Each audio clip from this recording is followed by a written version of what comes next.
What's up fellow hunters, Nox here, welcome or welcome back. Today we're going to talk Switchaxe again. 5 meta builds covering all elements and tips on how to adjust them for yourself coming up. Before we jump in, I'll be showing my version of the builds first, and a super easy to make version that only uses a talisman with 2 level 2 slots right after. These builds focus more on power prolonger and skills to increase file damage. Let's go. We're going to kick things off with one of my favorites, Thor's Rage, a thunder build using the incredibly well designed Abyssal Stormaxe.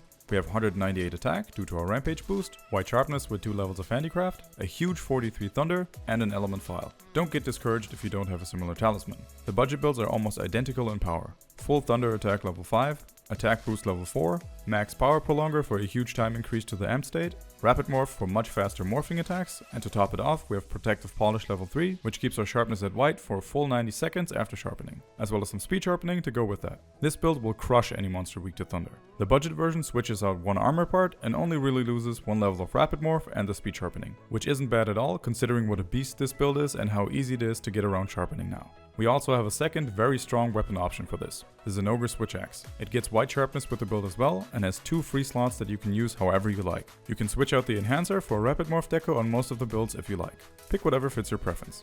Prime Fire. You want to make a fire? Bring this. We're using the Anjanath Switchaxe. Massive 230 attack, blue sharpness, 28 fire, minus 20% affinity, which won't hold us back, some very nice slots, and an element file. You can tell by the skills, this build is absolutely loaded. We have a massive attack boost level 7, along with everything else we had on the previous build, as well as some added comfort from extra levels of speed sharpening, to ensure we can get back into the fight as quick as possible. And our base affinity skills help to offset the negative on the weapon. As you can see, the budget version again doesn't lose much at all, despite the limitations of the talisman. Still loaded. If you like, you can also use the Rathalos Switchaxe with this build. It holds up in damage, but we do lose a level 2 slot.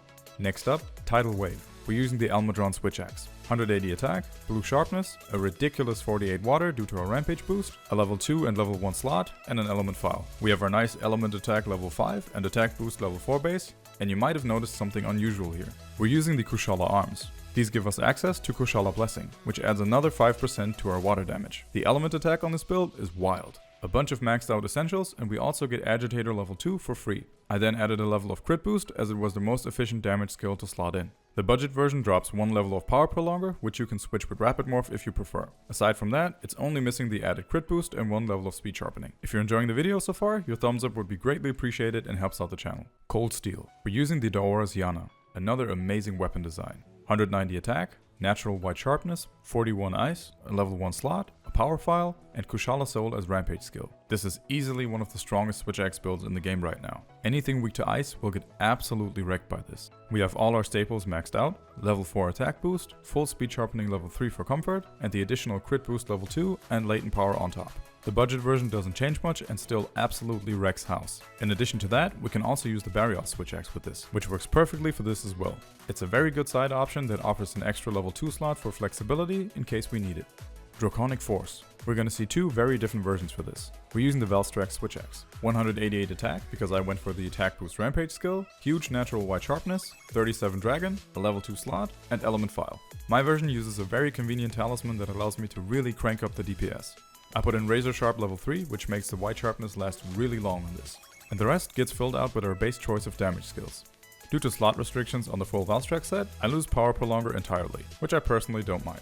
I don't recommend using the full Velstrax with a budget talisman, but if you do, I recommend dropping some of the attack boost to max out rapid morph. Then add a level or 2 of evade extender for better mobility. The actual budget version uses a very different setup. We're back to having all the base damage skills, full power prolonger level 3, and Razor Sharp for the comfortable sharpness management. If you want to see more builds like these from Monster Hunter Rise, hit the build playlist. Thanks for watching, I'll catch you guys in the next one.